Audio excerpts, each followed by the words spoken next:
Sur les bords de l'Allier, des drôles d'oiseaux ont fait leur apparition avec les beaux jours. Une bande de kayaks sauvages qui trouvent un peu de fraîcheur et beaucoup de sensations fortes dans le bouillon que forme la rivière. Ils appellent ça la machine à laver et après ça, il n'y a plus qu'à repasser.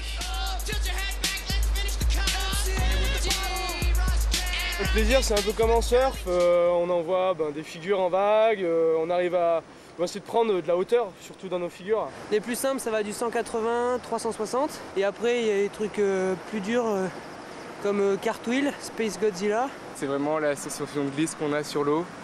Cette sensation vraiment de se faire, de rebondir sur l'eau. Vous me suivez, moi je suis premier, d'accord? Donc on traverse tout le courant simplement, vous faites plaisir, vous vous amusez avec les courants et on se retrouve en bas et c'est parfait. Comme souvent dans le freestyle, la discipline a vu le jour aux États-Unis. Débarqué en France il y a quelques années, ce sport baptisé autrefois le rodéo kayak compte quelques centaines de pratiquants.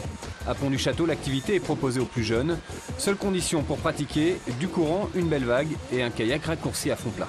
Ceci c'est un bateau de freestyle. Pourquoi freestyle? Parce qu'il est très court, avec beaucoup de volume, ce qui nous permet d'aller nous amuser dans les vagues ou les rouleaux comme ce qu'il y a ici à Pont-du-Château. On se fait un peu charrier, un bateau en plastique comme ça, on l'appelle le sabot. Ou... Voilà, il y a différents noms pour nous charrier, mais c'est ceux qui sont jaloux qui nous critiquent.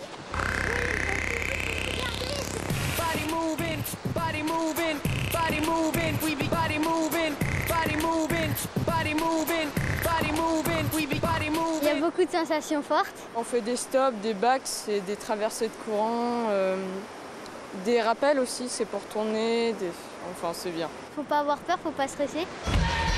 J'oubliais, dernier conseil pour pratiquer, il faut surtout savoir esquimoter, c'est-à-dire sortir la tête de l'eau quand le kayak s'est renversé. Juste une question de bon sens.